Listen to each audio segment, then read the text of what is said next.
আসসালামু আলাইকুম বন্ধুরা, আসমিনা কুকিং চ্যানেল প্রতিদিনের মতো আজকে আরও একটি রেসিপি আপনাদের সঙ্গে শেয়ার করবে। তো ভিডিওটা স্কিপ না করে পুরোপুরি দেখে যাবেন। আমি এখানে একটা কড়াইতে 1 চা চামচ ঘি দিয়ে ঘিটা গরম করে নিয়ে কড়াইয়ের চারিদিকে লাগিয়ে নিয়ে তাতে আমি 1 বাটি দুধ গরম করা দিয়ে দিলাম। তারপর দুধটা যখন ফুটে উঠবে ঠিক এইভাবে আমি এখানে বড় বাটির 1 বাটি চালের গুঁড়া দিয়ে এভাবে নেড়ে একটা ডো তৈরি করে নেব।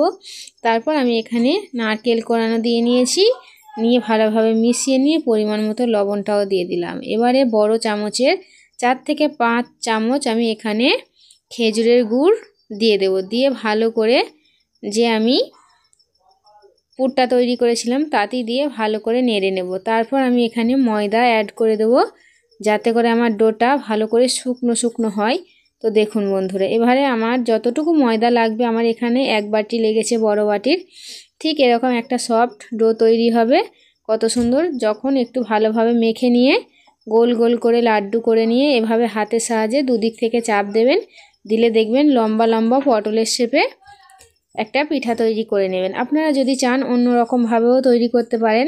আমি হাতের সাহায্যে এরকম শেপ দিয়ে এই রকম ঠিক লম্বা লম্বা পটলের মতো শেপ দিয়ে আমি খেজুর পিঠা তৈরি করে নিয়েছি। বাড়িতেই খুব সহজে আপনারা এই পিঠাটা তৈরি করে নিতে পারেন। আপনারা মিষ্টিটা যতটুকু খাবেন ঠিক ততটা দিতে পারেন। যদি আপনারা মিষ্টিটা এখানে বেশি খেতে ইচ্ছা হয় তাহলে খেজুরের গুড়টা বাড়িয়ে দিতে পারেন। তো দেখুন বন্ধুরা, পিঠাগুলো এভাবে লাল লালভাবে ভালো করে ভেজে তুলে নেব। তো দেখুন পিঠাগুলো কতটা মুচমুচে হবে এবং ভিতরটা সফট হবে, একদম পারফেক্টভাবে হয়ে গিয়েছে। আপনারা দেখতেই পাচ্ছেন অতি কম খরচে এবং খুব অল্প সময়ে আপনারা এই পিঠাটা বাড়িতে তৈরি করতে পারবেন। বাড়িতে বসে থেকে অবসর সময় না পার করে আপনারা হাতে একটু সময় নিয়ে এই পিঠাগুলো তৈরি করে নিন। তো বন্ধুরা, আপনাদের যদি এই পিঠা রেসিপিটা ভালো লেগে থাকে তাহলে লাইক, কমেন্ট, শেয়ার এবং অবশ্যই করে সাবস্ক্রাইব করে দেবেন আমার চ্যানেলটা, এবং কমেন্ট করতে ভুলবেন না আপনাদের এই পিঠাগুলো খেতে কেমন লাগলো। বানিয়ে অবশ্যই একবার খেয়ে দেখবেন।